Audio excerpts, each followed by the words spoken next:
The rain hammered against the cracked windows of the downtown shelter, each drop echoing through the dimly lit hall where dozens of forgotten souls sought refuge from the storm. Among them sat a woman in her late 30s, her weathered hands wrapped around a steaming cup of coffee that had long since grown cold. Her clothes were torn and dirty, her hair matted and unkempt, and her eyes held the hollow look of someone who had seen too much and lost everything. Nobody paid attention to her. She was just another face in the crowd of the homeless, another casualty of life's cruel twists. The volunteers moved past her with polite smiles, offering meals and blankets, but never really seeing her. To them, she was invisible, just another person who had fallen through society's cracks. Sarah Martinez had been living on the streets for 3 years now. 3 long years since everything she had worked for, everything she had believed in, had crumbled around her. She kept her head down, avoided eye contact, and spoke only when spoken to. It was safer that way. Safer to remain anonymous, to blend into the background, to be nobody special. But Sarah Martinez wasn't nobody. Once upon a time, she had been someone very different.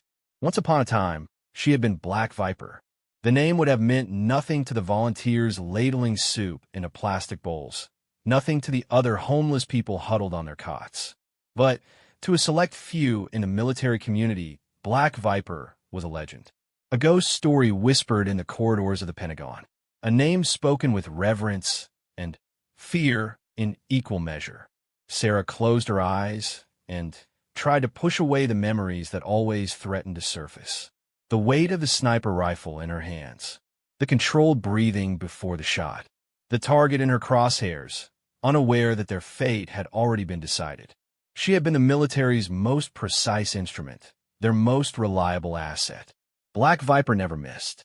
For 8 years, she had served with distinction in special operations. 8 years of missions that officially never happened in countries that were never supposed to be involved in American operations. She had saved countless lives by taking others. She had prevented terrorist attacks, eliminated high-value targets, and protected national security with a skill that bordered on the supernatural. Her commanding officers had called her the best they had ever seen. Her fellow soldiers had looked at her with a mixture of admiration and unease. Even among the elite Special Forces community, Black Viper stood apart. She was a woman in a man's world, and she was better than all of them. But that life felt like a dream now, or perhaps a nightmare. Sarah pulled the thin blanket tighter around her shoulders and tried to focus on the present. The shelter was warm, at least warmer than the alley where she had spent the previous night. The coffee was bitter, but it was liquid, and she hadn't eaten in 2 days. The double doors at the front of the shelter suddenly swung open, letting in a gust of cold wind and rain. A man in a military dress uniform stepped inside, shaking the water from his coat. He was tall and distinguished, with silver hair and the bearing of someone accustomed to command. The volunteer coordinator hurried over to greet him. "Colonel Patterson, thank you so much for coming," the woman said, wringing her hands nervously. "We're so grateful for the military support of our programs." Colonel James Patterson nodded politely, but his eyes were already scanning the room. He had come to this shelter as part of a community outreach program, one of many such visits he made throughout the year. The military liked to maintain good relationships with local charities, and Patterson had always believed in giving back to the community. But as his gaze moved across the rows of cots and tables where people sat with their meager possessions, something caught his attention. A woman sitting alone in the corner, her face partially hidden by stringy hair, but there was something about the way she sat, the way she held herself, that triggered a memory. Patterson had spent 30 years in the military. He had commanded troops in 3 different conflicts, had been responsible for operations that would never appear in any official record.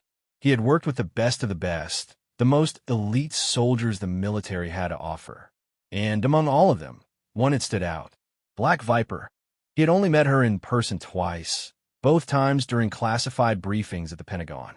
But he had read her files, had studied her mission reports, had marveled at her incredible record. She had been a legend among the special operations community, a soldier whose skills bordered on the mythical. And then, 3 years ago, she had simply disappeared. Patterson took a step closer, his heart beginning to race. It couldn't be. The woman in the corner looked nothing like the highly trained operative he remembered. Black Viper had been immaculate, professional, deadly. This woman looked broken, defeated, lost. But there was something about the set of her shoulders, something about the way she scanned the room with quick, efficient glances. Even in her current state, even hidden beneath layers of grime and despair, the training was still there. The instincts of a soldier never truly disappeared. The volunteer coordinator was still talking, explaining their programs, and thanking him for the military support, but Patterson barely heard her. His attention was focused entirely on the woman in the corner. He needed to be sure. Slowly, carefully, he began to make his way across the room. He stopped at several cots along the way, speaking with the residents, listening to their stories. It was part of his official duties, after all. But with each step, he moved closer to the woman who might be the most decorated special operations soldier he had ever encountered. Sarah felt eyes on her and looked up. A chill ran down her spine as she recognized the uniform, the bearing, the authority. Military, high-ranking. Her instincts, dulled by years of street life, but never completely gone, began to sharpen. This was wrong. Military officers didn't visit homeless shelters unless there was a reason. She started to rise, ready to slip away, to disappear back into the anonymous crowd of the forgotten. But it was too late.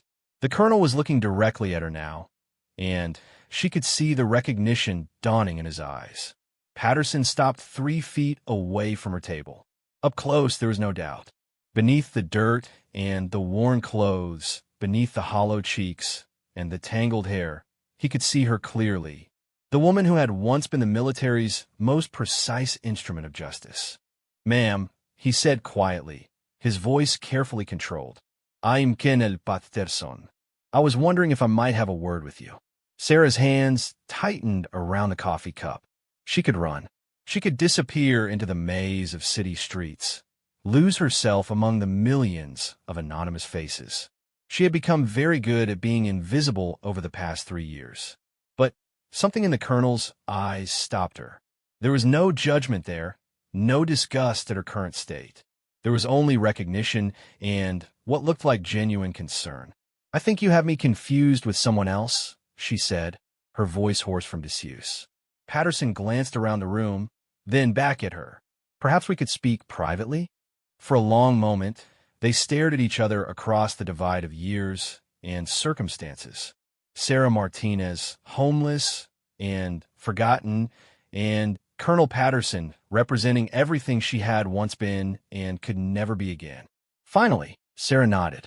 They found a quiet corner near the back of the shelter, away from the curious ears of volunteers and residents. Patterson sat down across from her, his uniform immaculate, his posture perfect. The contrast between them could not have been greater. "You're Sarah Martinez," he said softly. "Black Viper." Sarah closed her eyes. Hearing the name spoken aloud after all this time was like a physical blow. "That person doesn't exist anymore." "I served with distinction for 28 years, Patterson said. "I've known soldiers who could shoot the wings off a fly at 1,000 yards. I've worked with operatives who could infiltrate any organization, assume any identity. But I've never known anyone quite like you." "You don't know anything about me," Sarah replied bitterly. "You knew Black Viper. You knew a file, a mission record, a reputation. You never knew me." Patterson leaned forward slightly. "Then, help me understand. Help me understand how the most decorated special operations soldier of her generation ended up here." Sarah laughed, but there was no humor in the sound. "You want the story? You want to know how the great Black Viper fell from grace? It's not a very inspiring tale, Colonel." "I have time," Patterson said simply. Sarah was quiet for a long moment, wrestling with herself. She had never told anyone the complete story. For 3 years, she had carried the weight of it alone, letting it eat away at her like acid. Part of her wanted to keep it buried, to protect the last shreds of dignity she had left. But another part of her was tired. So very tired of carrying the burden alone. It started with a mission in Eastern Europe, she began, her voice barely above a whisper. A high-value target, someone who was selling American intelligence to the highest bidder. The mission was supposed to be clean, simple. Get in, eliminate the target, get out. Patterson said nothing, just listened. I had done dozens of missions like it before. This one should have been routine. But when I got there, when I had the target in my sights, Sarah's voice trailed off, and she stared down at her hands. The target wasn't alone. She looked up at Patterson, and he could see the pain in her eyes, the guilt that had been eating at her for years. There was a child with him, a little girl, maybe 5 years old. His daughter, I learned later. She was sitting on his lap, and he was reading to her. They were in a window, perfectly framed in my scope, and I had a clean shot. But if I took it, Patterson's jaw tightened. He had been in command long enough to know where this story was headed. Command gave me the green light. The target was too valuable, the intelligence he was selling too dangerous to American interests. They told me to take the shot, to worry about collateral damage later. They said it was acceptable losses. Sarah's hands were shaking now. I had never missed a shot, Colonel. Never. Black Viper was perfect, reliable, precise. I could put a bullet through a target's heart from over a mile away. But I couldn't pull that trigger. I couldn't kill that little girl. She wiped her eyes with the back of her hand, leaving streaks in the dirt on her face. I told Command I didn't have a clean shot. I lied to my superiors for the first time in my career. I watched the target leave with his daughter, and I let him go. Patterson remained silent, understanding now the weight of what she was telling him. 3 weeks later, that intelligence he sold was used to plan an attack on an American embassy. 17 people died, Colonel. 17 good people who would still be alive if I had just done my job. If I had just pulled the trigger. The silence stretched between them, heavy with the weight of impossible choices and unintended consequences. The military launched an investigation, of course, Sarah continued. They knew something had gone wrong. They couldn't prove I had lied about the shot, but they suspected. My security clearance was revoked pending review. I was pulled from active duty. She laughed bitterly again. You know what the funny thing is? They were going to reinstate me. The review board said there was insufficient evidence of wrongdoing. I could have got my life back, my career, everything. What happened? Patterson asked, though he suspected he already knew. I couldn't live with it anymore. The guilt was eating me alive. 17 people were dead because I couldn't pull a trigger. A little girl was alive because I couldn't pull a trigger. Which choice was right? Which one was wrong? I didn't know anymore.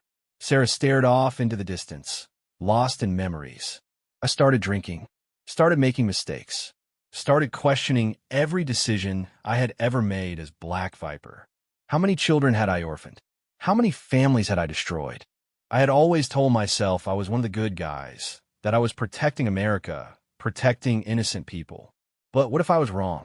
What if I was just a killer with a flag on my shoulder? Patterson watched as she struggled with the demons that had been tormenting her for years. I resigned my commission before the review was complete. Walked away from everything. Figured it was better to disappear than to keep pretending I was a hero when I didn't feel like one anymore. She looked at Patterson with eyes full of pain and regret. So that's your story, Colonel. That's how the legendary Black Viper became just another homeless woman in a shelter. Turns out legends are just people, and people break.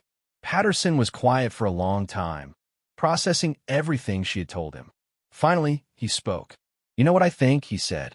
I think the fact that you couldn't pull that trigger, the fact that you couldn't kill an innocent child, even under orders, even knowing the consequences. I think that makes you more of a soldier than you realize. Not less. Sarah shook her head. 17 people are dead because of my decision. And one little girl is alive because of it, Patterson replied. You made an impossible choice in an impossible situation. There was no right answer. Tell that to the families of the 17 people who died. Patterson leaned back in his chair. You want to know something? I read the file on that embassy attack. I know about the intelligence that was sold, and I know how it was used. But I also know that the attack was planned by a terrorist cell that had been active for months. They would have found another way, another source. Your target was just one link in a very long chain. Sarah looked at him with surprise. What are you saying? I'm saying that you've been carrying guilt for something that was much bigger than one missed shot. The intelligence community knew about that terrorist cell.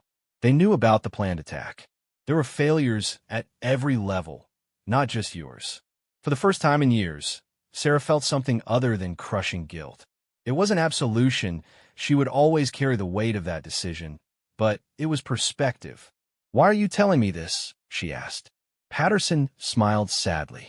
Because Black Viper was the finest soldier I ever had the privilege to know about, and Sarah Martinez deserves better than living on the streets, punishing herself for being human. As the evening wore on and the shelter began to quiet down for the night, Patterson and Sarah continued to talk. He told her about his own difficult decisions, his own moments of doubt. She told him about life on the streets, about the invisible world of the homeless, about how easy it was to disappear when society had already forgotten you existed. When it came time for Patterson to leave, he stood and straightened his uniform. This doesn't have to be the end of your story, he said quietly. Black Viper may be gone, but Sarah Martinez still has value. She still has something to offer the world. Sarah looked up at him from her cot. Like what? I'm a washed-up soldier with no job skills and a dishonorable discharge. Actually, Patterson said with a slight smile, you have an honorable discharge. I checked your records before I came here tonight. And as for job skills, I know of several organizations that could use someone with your particular talents. What kind of organizations? The kind that help people. The kind that save lives instead of taking them. The kind that might give you a chance to balance the scales. Patterson reached into his jacket and pulled out a business card, placing it on the small table next to her cot. Think about it, he said. When you're ready, give me a call. As he walked away, Sarah picked up the card and read it in the dim light. Just a name and a phone number. But somehow, for the first time in 3 years, it felt like hope. Outside, the rain continued to fall, washing the streets clean. Inside the shelter, a broken soldier held a small piece of paper and wondered if it was possible to start over, to find redemption in a world that had forgotten she existed.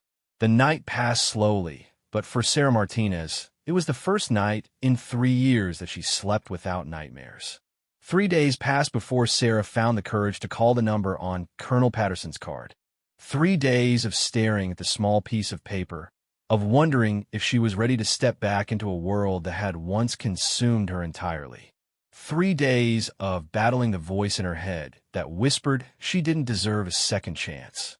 The phone booth on 5th Street had seen better days. The glass was cracked, the receiver sticky with years of use by countless desperate souls. Sarah fed quarters into the slot with trembling fingers, each coin echoing metallically as it fell. She had memorized the number, but still clutched the card as she dialed. Patterson answered on the second ring. I wasn't sure you'd call, he said, his voice warm with what sounded like genuine relief. I'm still not sure why I did, Sarah admitted, watching pedestrians hurry past the booth, all of them with somewhere important to be. Are you free this afternoon? There's someone I'd like you to meet. 2 hours later, Sarah stood outside a nondescript office building in downtown. She had tried to clean herself up as best she could with the facilities at the shelter, but she still felt painfully aware of her appearance. Her clothes were clean but worn, her hair was neatly braided but in desperate need of a proper cut, and she had no makeup to hide the lines that 3 years of hard living had carved into her face. Patterson was waiting in the lobby, but he wasn't alone. Beside him stood a woman in her 50s with short gray hair and intelligent eyes behind wire-rimmed glasses. She wore a simple blue dress and carried herself with the quiet confidence of someone accustomed to being the smartest person in the room. Sarah, I'd like you to meet Dr. Elena Rodriguez, Patterson said. Elena runs a private security consulting firm that specializes in protection services for at-risk individuals.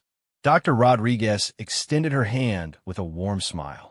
Please call me Elena, and thank you for coming. James has told me a great deal about you. They rode the elevator to the 15th floor in relative silence.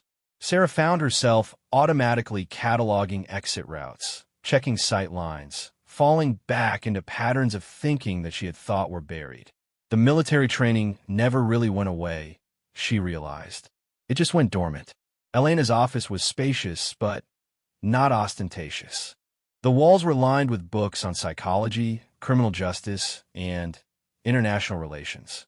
A large window offered a view of the city below, and Sarah caught herself unconsciously noting which buildings would provide good sniper positions. "Please, sit wherever you're comfortable," Elena said, gesturing to several chairs arranged around a small table. "Can I get you something to drink? Coffee? Water?" "Water would be good," Sarah said, settling into a chair that gave her a clear view of both the door and the window. Elena poured 3 glasses from a pitcher on her desk, then sat down across from Sarah. Patterson took the chair between them. "James tells me you have an extraordinary background," Elena began. "Military special operations, highly decorated, exemplary service record." Sarah shifted uncomfortably. "That was a long time ago. 3 years," Elena said matter-of-factly. "Not really that long, in the grand scheme of things. And, from what I understand, you left for reasons that had nothing to do with your abilities or your dedication." Sarah glanced at Patterson, who nodded encouragingly. "I left because I couldn't do the job anymore," Sarah said. "Because I lost my nerve at a critical moment." "You hesitated to kill a child," Elena corrected gently. "I'd say that shows your nerve was working perfectly." For the next hour, Elena asked questions, not about Sarah's military record or her classified missions, but about her life since leaving the service, about the challenges of living on the streets, about the skills she had developed for survival, about the people she had met, and the situations she had navigated. "You've been living in a world most people can't even imagine," Elena said. "You've had to read people instantly, assess threats, make split-second decisions about who to trust and who to avoid. Those are exactly the skills we need in my line of work." "What kind of work?" Sarah asked. Elena leaned forward. "We provide protection services for people who are in danger. Sometimes it's corporate executives who have received credible death threats. Sometimes it's witnesses in federal cases. Sometimes it's families fleeing domestic violence situations. Our job is to keep them safe while they transition to new lives." "You mean bodyguard work?" "Sometimes, but more often, it's about helping people disappear safely. New identities, new locations, new lives. We help people who need to vanish do so in a way that actually protects them, rather than just putting them in a different kind of danger." Sarah considered this. "And you think I could do that kind of work?" "I think you could be exceptional at it," Elena said. "You have the tactical skills from your military background. You have the street skills from your recent experiences. And, most importantly, you understand what it means to lose everything and have to start over." Patterson spoke up. "Elena's organization has a contract with several federal agencies. They provide protection services that the government can't officially offer. It's completely legitimate, completely legal, and it saves lives." "What would I have to do?" Sarah asked. Elena smiled. "First, you'd have to want to do it. This isn't charity, Sarah. I'm not offering you a job because I feel sorry for you. I'm offering you a position because I think you could be one of the best protection specialists in the country. But I don't have a home, or proper clothes, or even identification that isn't expired." "Those are logistics," Elena said dismissively. "If you're interested in the work, we can solve those problems in a matter of days. The question is whether you're ready to stop running from who you used to be and start building who you want to become." Sarah looked out the window at the city below. Somewhere down, there was the shelter where she had been sleeping, the soup kitchen where she had been eating, the library where she spent her days trying to stay warm. It was a life of sorts, but it wasn't living. "What would my first assignment be?" she asked. Elena and Patterson exchanged a glance. "There's a case we've been struggling with," Elena said. "A young mother named Jennifer Walsh. She witnessed a murder committed by her husband's business partner, a man with connections to organized crime. She testified against him, but the trial ended in a mistrial due to a technicality. He's been released pending a new trial," Patterson added. "And Jennifer has been receiving death threats. The authorities have provided what protection they can, but Their resources are limited. She has a 6-year-old daughter, Elena continued. The family needs to disappear completely, start over somewhere safe. But Jennifer is terrified, and the daughter is having trouble understanding why they can't go home. Sarah felt something stir inside her, a sense of purpose she hadn't experienced in years. Where are they now? Safe house downtown, Elena said. But it's not a permanent solution. They need someone who can help them transition to a new life, someone who understands what it means to reinvent yourself, someone who can protect them if things go wrong, Patterson added. Sarah stood and walked to the window. Below, people moved through their lives with the casual confidence of those who believed they were safe. Jennifer Walsh and her daughter had lost that luxury. They were living in a world where home wasn't safe, where familiar faces might be enemies, where every stranger could be a threat. She knew that world. She had been living in it for 3 years. If I say yes, Sarah said without turning around, what happens next? You start immediately, Elena said. Tonight, if you're willing. We set you up with an apartment, get you proper identification and documentation, provide you with everything you need. In return, you help keep a mother and daughter safe while they build new lives. Sarah thought about the little girl from her last mission, the one whose life had cost 17 others. She thought about the daughter she had never had, the family she had never built, the civilian life she had sacrificed for duty and honor and country. Maybe this was her chance to save a little girl instead of failing to protect her. She turned back to Elena and Patterson. When do I start? The next few hours passed in a blur of activity. Elena made phone calls, arranged for clothing and basic necessities to be delivered to a furnished apartment across town. Patterson worked his contacts to expedite new identification documents. Sarah found herself swept up in a machine of efficiency that reminded her of military operations, but with a fundamentally different purpose. By evening, she was standing in a clean apartment with running water, electricity, and a refrigerator stocked with actual food. The clothes Elena had provided were simple, but well-made, and for the first time in 3 years, Sarah looked in a mirror and recognized herself. Not Black Viper, not the broken woman from the shelter, but someone in between, someone who might have a future. Elena arrived at 8 o'clock sharp, carrying a briefcase, and accompanied by a man Sarah hadn't met before. Sarah, this is Marcus Chun, my operations coordinator, Elena said. He'll be your primary contact and backup on this assignment. Marcus was Asian American, probably in his 30s, with the lean build of a runner and eyes that missed nothing. When he shook Sarah's hand, she could feel the calluses that suggested regular weapons training. I've read your file, he said simply. It's an honor to work with you. There's no file anymore, Sarah replied. Just me. Marcus smiled. That's all we need. Elena opened her briefcase and spread several photographs on the coffee table. Jennifer Walsh, 32 years old, works as a nurse at St. Mary's Hospital. Her daughter Emma is 6, first grade at Roosevelt Elementary. Sarah studied the photos. Jennifer was pretty in a wholesome way, with brown hair and tired eyes. Emma had her mother's hair, but bright, curious eyes that spoke of a happy childhood that was now under threat. The man she testified against is Vincent Torino, Elena continued. Mid-level organized crime, mostly gambling and loan sharking. But he's connected to people who are much more dangerous. What exactly did she witness? Sarah asked.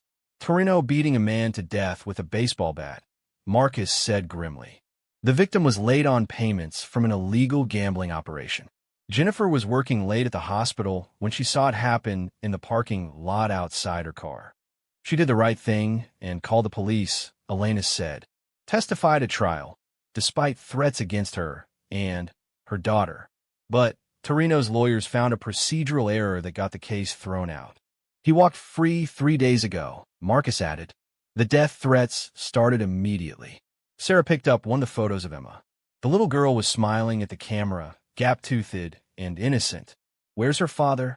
Deployed overseas with the army, Elena said. Infantry, stationed in Germany. He's been trying to get emergency leave, but The paperwork is moving slowly. So it's just the two of them. For now, our job is to keep them safe until we can relocate them permanently or until Torino is back in custody. Marcus handed Sarah a small device that looked like a cell phone. Encrypted communication.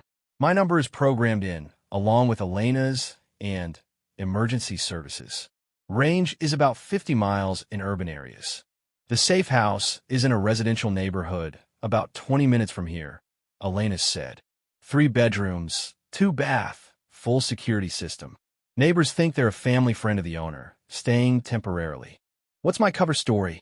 Jennifer's cousin from out of town, Elena said. You're helping them through a difficult time while her husband is deployed. It's close enough to the truth to be believable. When do I meet them? Elena, check her watch. Now, if you're ready. The safe house was a modest 2-story home in a quiet subdivision. Nothing about it suggested it was anything other than a normal family residence. The security system was sophisticated but hidden, and Sarah could see that the windows had been reinforced with ballistic glass. Elena used a key to let them in through the front door. Jennifer? It's Elena Rodriguez. I've brought someone I'd like you to meet. A woman emerged from the kitchen, and Sarah immediately understood why Jennifer Walsh had found the courage to testify against a violent criminal. Despite the obvious stress and exhaustion, there was a core of steel in her bearing, a determination that reminded Sarah of the best soldier she had served with. You must be Sarah, Jennifer said, extending her hand. Thank you for coming. I hope Elena explained that we're not exactly normal house guests right now. She explained the situation, Sarah said. I'm here to help however I can. A small figure peeked around the corner from the living room. Emma Walsh was even prettier in person than in her photographs, but Sarah could see the confusion and fear in her young eyes. Emma, come say hello, Jennifer said gently. The little girl approached cautiously. Are you the new babysitter? Sarah knelt down to Emma's eye level. I'm your mom's cousin Sarah. I'm going to be staying with you for a while. Why can't we go home? Emma asked, the question Sarah suspected she had been asking repeatedly. Sarah glanced at Jennifer, who nodded encouragingly. Sometimes grown-ups have problems that make it not safe to stay in the same place, Sarah said carefully. Your mom is very brave, and she did the right thing even when it was hard. But now I need to make sure you're both safe while other grown-ups fix the problem. Emma considered this with the seriousness of a much older child. Are you going to keep us safe? Yes, Sarah said without hesitation. I promise. After Elena and Marcus left, Sarah spent the evening getting to know Jennifer and Emma. She helped with dinner, read Emma a bedtime story, and talked with Jennifer about the practical details of their situation. I keep thinking this is all a bad dream, Jennifer said as they sat in the living room after Emma had gone to bed. 3 months ago, the biggest worry in my life was whether Emma's soccer team was going to make the playoffs. It's a lot to process, Sarah agreed. Elena told me a little about your background, Jennifer said carefully. She said you understand what it's like to have to start over. Sarah looked out the window at the quiet street. Starting over is harder than most people think, but it's possible, and sometimes it leads to something better than what you left behind. Do you really think we'll be safe? Sarah turned back to her. I think you're one of the strongest people I've ever met. You stood up to a killer to do what was right. That takes more courage than most people have. With that kind of strength, you can get through anything. That night, Sarah lay in the guest bedroom and listened to the sounds of a house settling around her. For the first time in 3 years, she felt like she was where she was supposed to be. Not as Black Viper, the perfect soldier. Not as the broken woman in the shelter.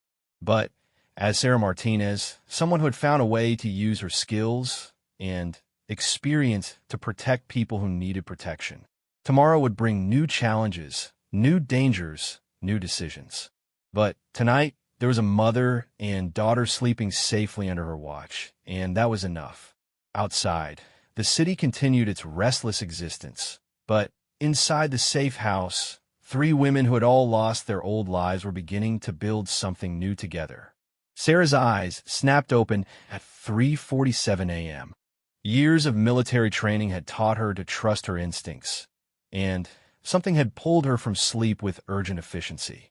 She lay perfectly still in the darkness, every sense alert, listening to the sounds of the house around her. There was again the soft scrape of metal against metal, so quiet that most people would never have noticed it. But Sarah wasn't most people. Someone was trying to pick the lock on the back door. Moving with the silent precision that had once made Black Viper legendary, Sarah slipped from her bed and grabbed the Glock that Marcus had provided. She padded barefoot to the bedroom door and listened. The house was quiet except for the almost inaudible sounds of someone very skilled working on the security system. Sarah's mind raced through possibilities. It could be a simple break-in, but the timing and techniques suggested otherwise. Professional burglars didn't usually target middle-class homes in quiet neighborhoods at 4 in the morning, and they definitely didn't have the skills to bypass the sophisticated security system Elena's company had installed. This was Vincent Torino's work. Sarah slipped into the hallway and made her way to Jennifer's room. The door was slightly ajar, and she could see the sleeping forms of mother and daughter in the dim light from the street lamp outside. Emma had crawled into bed with her mother sometime during the night, seeking the comfort and security that only a parent could provide. Gently, Sarah touched Jennifer's shoulder. The nurse woke instantly, years of hospital shifts having trained her to wake quickly and quietly. "Someone's trying to get in," Sarah whispered. "We need to move. Now." Jennifer's eyes went wide with fear, but she didn't panic. Instead, she gently shook Emma awake while Sarah moved to the window to assess their options. "Mommy," Emma mumbled sleepily. "Sure, baby. We need to go on a little adventure," Jennifer whispered, pulling clothes from the emergency bag Elena had insisted they keep packed. Sarah's tactical mind was already working through scenarios. The house had 3 exits, front door, back door, and a window in the master bedroom that led to the garage roof. The intruder was at the back door, which meant the front was likely being watched. The bedroom window was their best option, but it would leave them exposed during the climb down. The sound of the back door lock finally giving way echoed softly through the house. "We go out the bedroom window," Sarah said quietly, helping Jennifer dress Emma in warm clothes. "There's a tree about 6 feet from the garage roof. I'll go first, then Emma, then you." "I can't climb a tree," Jennifer whispered, her voice tight with fear. "You can, and you will," Sarah said firmly, "because the alternative is letting those men get to Emma." The sound of footsteps in the kitchen galvanized them into action.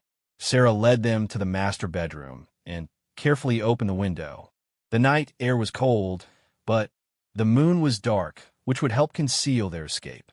Sarah went first, moving across the garage roof with the fluid grace of someone who had infiltrated countless buildings in her former life. She reached the tree and tested the branches, finding one strong enough to support their weight. "Emma, you're next," she whispered back to the window. "You're going to pretend you're a monkey, okay? Just like at the playground." Emma nodded bravely, though Sarah could see the fear in her young eyes. With Jennifer's help, the little girl made it to the edge of the roof. Sarah reached out and guided her to the tree branch, then helped her climb down to the ground. "Your turn," Sarah called softly to Jennifer. But as Jennifer started across the roof, the bedroom door behind her exploded inward. A man in dark clothing burst into the room, gun drawn, scanning for targets. In the moonlight, Sarah could see his face clearly, Vincent Torino himself. Jennifer froze on the roof, paralyzed by terror. "Moo!" Sarah hissed, but it was too late. Torino had seen them. Well, Torino said, his voice carrying clearly in the still night air. "The famous witness and her little girl. Come back inside, Jennifer. We need to have a conversation." "Run," Sarah called to Jennifer. "Get to the tree. I'll handle this." But Jennifer was too frightened to move, and Sarah could see more men moving around the house below. They were surrounded. "I know you're out there, whoever you are," Torino called. "This doesn't have to involve you. This is between me and the lady who couldn't mind her own business." Sarah's mind raced through options. She could try to pick off Torino and his men one by one, but there were civilians in the line of fire. She could try to create a distraction and get Jennifer and Emma to the emergency phone Marcus had given her, but they were too far from the car, and the response time would be too long. Then She remembered who she used to be. Black Viper had never failed a mission because she always found the option that others couldn't see. Emma, she whispered to the little girl at the base of the tree. I need you to be very brave for me. Can you do that? Emma nodded. There's a house with a red door 3 houses down. I need you to go there and ring the doorbell until someone answers. Tell them your name is Emma Walsh, and you need them to call the police. Can you remember that? Emma Walsh. Call the police, the little girl repeated. Good girl. Go now and stay low. Sarah watched as Emma disappeared into the shadows between houses. Now she could focus on getting Jennifer to safety and dealing with Torino. Time's up, Torino called. Come back inside, or I start shooting. Sarah made a decision that Black Viper would have made without hesitation. She stepped out from behind the tree, hands visible but ready to move. Let her go, she called. This is between you and me now. Torino laughed. Between you and me? Lady, I don't even know who you are. The name's Black Viper, Sarah said, her voice carrying all the authority and menace she had once wielded in the world's most dangerous places. And you just made the biggest mistake of your life. The name meant nothing to Torino, but Sarah could see it register with one of his men, a former military contractor who had apparently moved into less legal work. The man's eyes went wide, and he took an involuntary step backward. Boss, the contractor whispered urgently. We need to leave. Now. What are you talking about? Torino snapped. That's Black Viper. Military special ops. She's killed more people than the plague. Sarah used their moment of uncertainty to move. She sprinted toward the house, drawing their attention away from Jennifer, who was still frozen on the roof. Jennifer, move, she shouted. Get to the tree. Torino fired, but Sarah was already rolling behind a car parked in the driveway. The shot went wide, shattering a neighbor's window and ensuring that police calls were already being made. You want to dance? Sarah called out, settling into the familiar rhythm of combat. Let's dance. What followed was a deadly game of cat and mouse that played to every skill Sarah had developed over 8 years of special operations. She used the shadows, the terrain, and the psychology of fear to turn the tables on men who had thought they were hunting helpless prey. Torino's men were street criminals, dangerous in their own environment, but completely out of their depth against someone with Sarah's training. One by one, she picked them off with non-lethal precision, using the darkness and her superior tactical knowledge to neutralize the threats. The first man went down when Sarah appeared behind him like a ghost, applying a chokehold that rendered him unconscious in seconds. The second found himself staring down the barrel of his own gun after Sarah disarmed him with a move that would have been impossible for anyone without years of hand-to-hand combat training. But Torino himself was proving more elusive, and Sarah knew that Jennifer was still in danger on the roof. You can't protect everyone forever, Torino called from somewhere in the darkness. I've got connections you can't imagine. Friends in places that matter. Even if you stop me tonight, there will be others. Maybe, Sarah replied, moving to a new position. But you won't be around to see it. She was closing in on Torino's position when she heard Jennifer scream. Looking back, she saw that the man she had thought was unconscious had recovered and was now climbing onto the garage roof, reaching for the terrified woman. Sarah had a choice to make. She could continue pursuing Torino, the primary threat, or she could save Jennifer, who was in immediate danger, but from a lesser opponent. For a split second, she was back in that window in Eastern Europe, finger on the trigger, weighing innocent life against mission objectives. This time, she didn't hesitate. Sarah sprinted back toward the house, reaching the garage just as the thug grabbed Jennifer's ankle. In one fluid motion, Sarah leaped onto the roof, tackled the man, and sent him tumbling to the ground below. Are you hurt? She asked Jennifer quickly. No, but Emma's safe. She's with neighbors calling the police. The sound of sirens in the distance confirmed that help was on the way, but Sarah knew Torino wouldn't wait around for the police to arrive. She had seconds to end this. Stay here, she told Jennifer, then jumped down from the roof with a controlled roll that absorbed the impact. Torino was running toward a car parked on the street, and Sarah knew that if he escaped, Jennifer and Emma would never be truly safe. He would try again, and next time he might succeed. Sarah reached into that part of herself that she had tried to bury, the part that had made impossible shots and completed missions that others had declared impossible. Black Viper wasn't just about killing. She was about precision, about making the shots that others couldn't make, about succeeding when failure meant innocent people died. She had one clear shot at Torino as he reached for his car door. A shot to the leg would stop him without killing him. A shot that would end his threat to Jennifer and Emma while keeping her own conscience clear. Sarah raised her weapon, controlled her breathing, and squeezed the trigger. Vincent Torino dropped to the ground, clutching his wounded leg and screaming curses. By the time the police arrived 2 minutes later, Sarah had him secured with zip ties from the security kit Marcus had provided. The next few hours were a blur of police reports, medical examinations, and statements. Elena arrived within an hour, somehow managing to cut through the bureaucratic red tape that might have delayed their release. Emma was reunited with her mother as dawn broke over the quiet suburban neighborhood.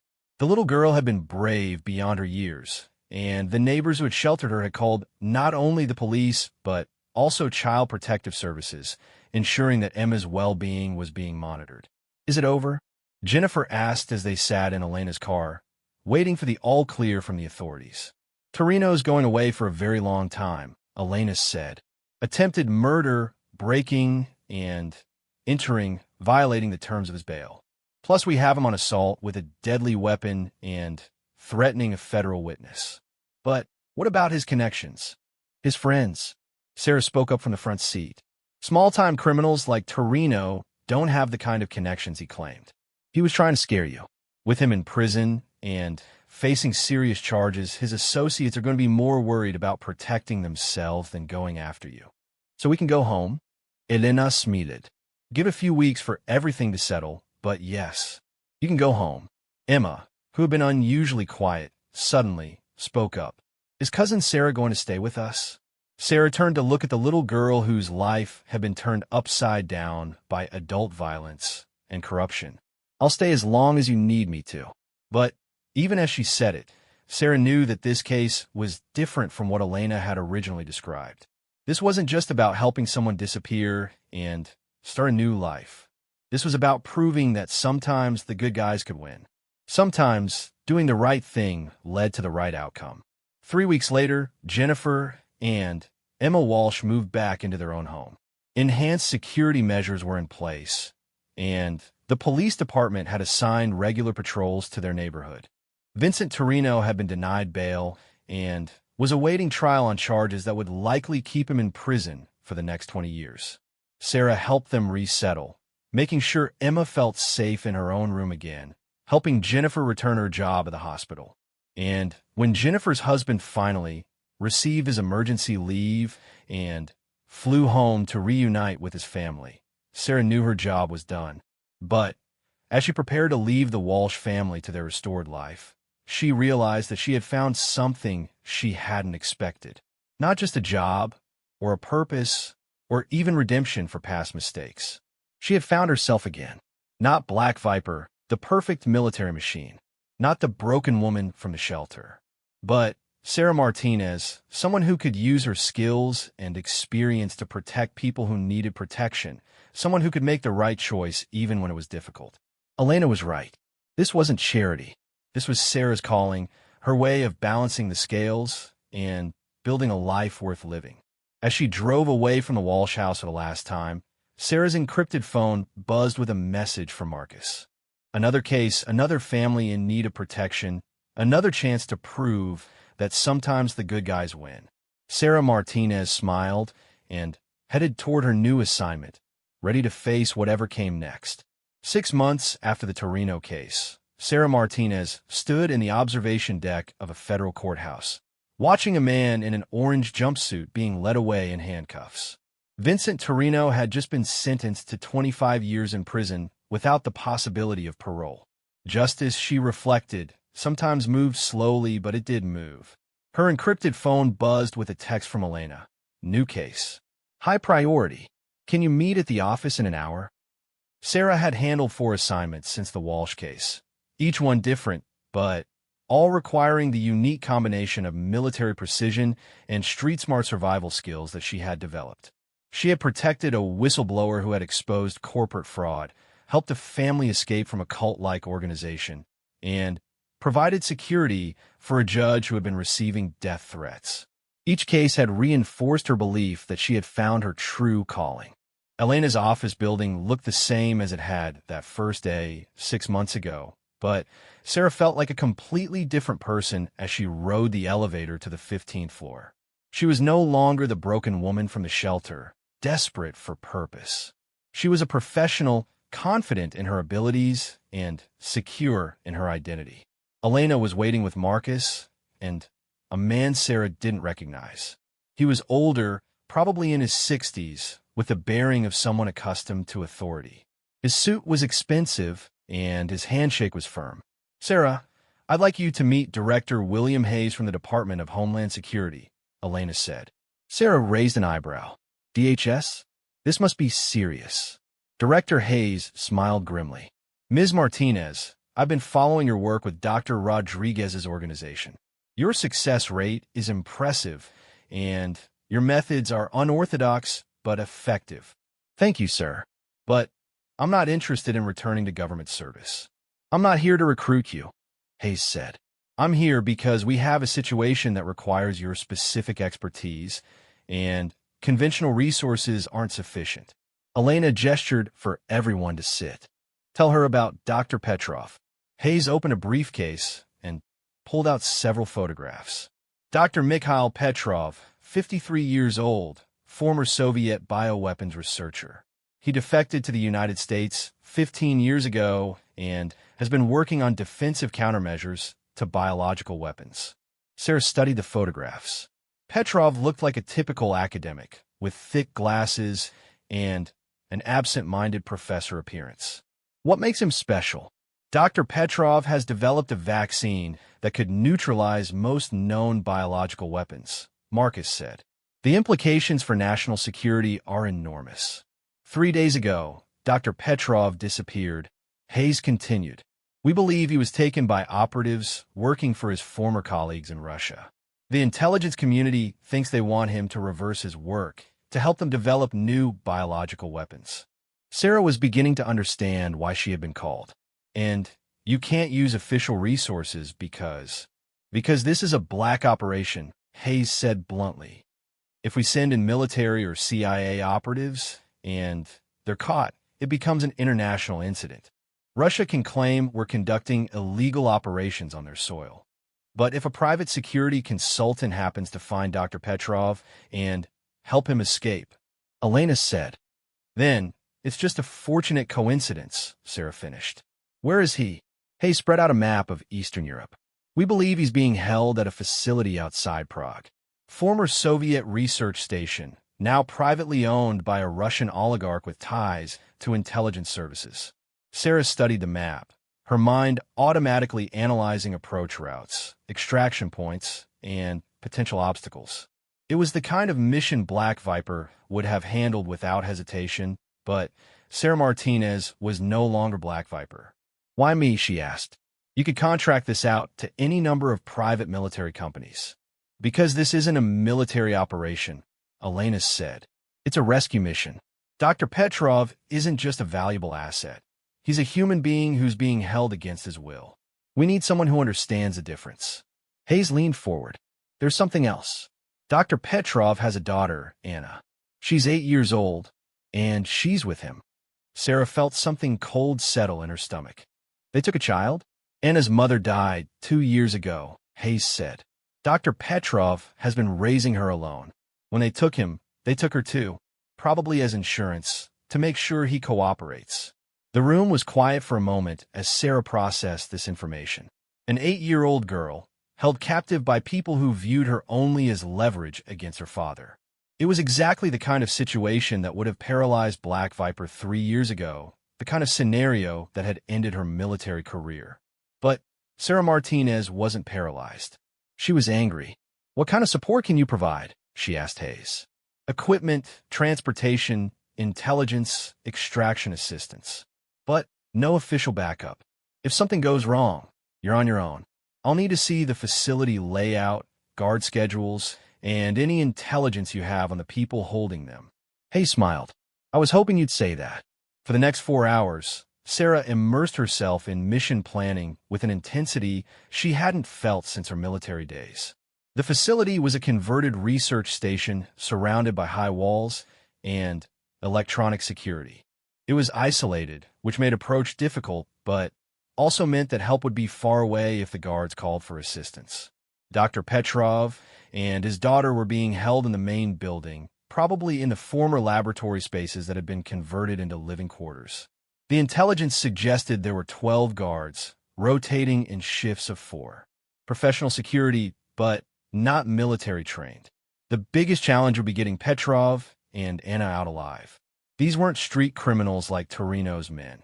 These were professionals who would kill without hesitation if they felt the operation was compromised. I'll need backup, Sarah said finally. Elena nodded. Marcus will be your support. Communications, extraction vehicle, emergency assistance. I'll need more than that. This is a 2-person job minimum. Hayes looked uncomfortable. We're limited in what resources we can provide without making this an official operation. Sarah stood up.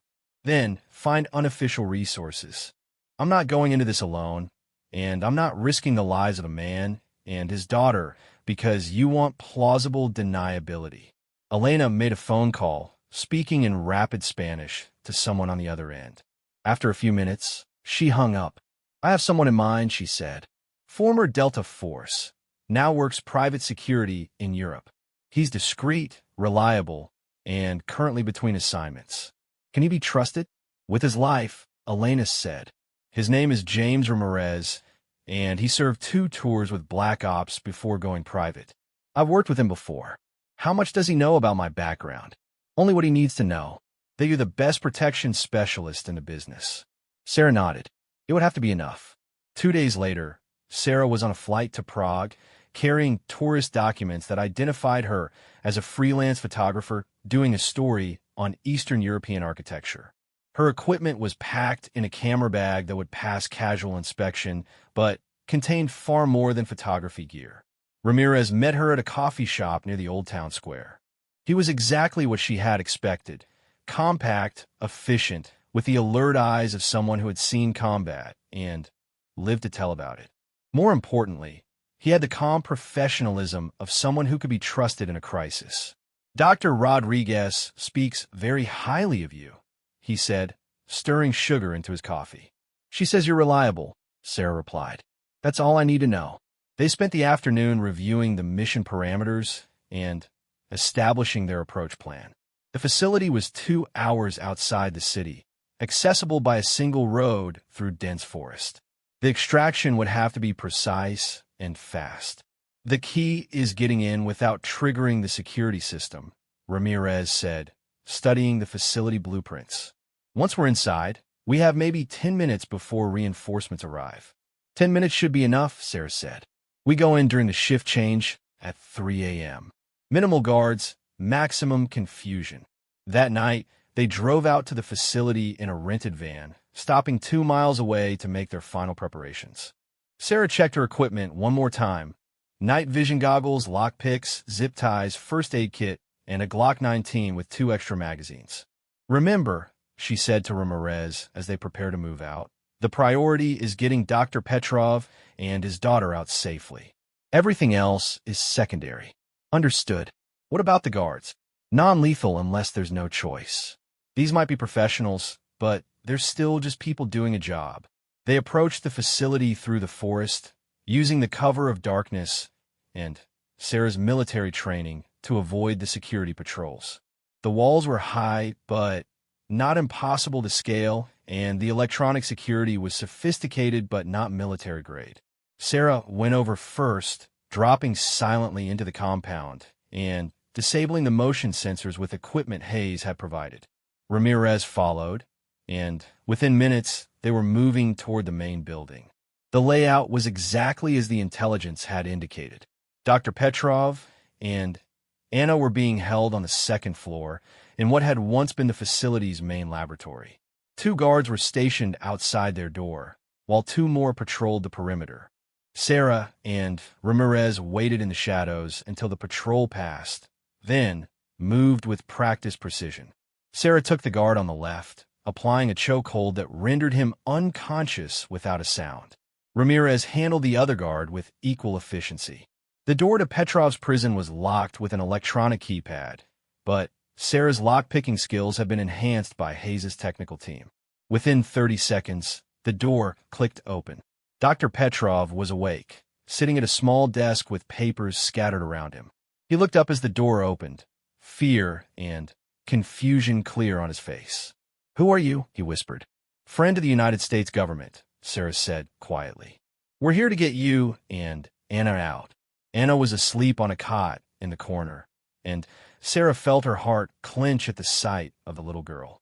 She looked so small, so vulnerable, so much like Emma Walsh had looked that first night in the safe house. "They said they would kill her if I didn't cooperate," Petrov said, his voice breaking. "They're not going to hurt either of you," Sarah said firmly. "But we need to move. Now." Ramirez was monitoring the hallway while Sarah gently woke Anna. The little girl was confused and frightened, but she seemed to understand that these strangers were trying to help her and her father.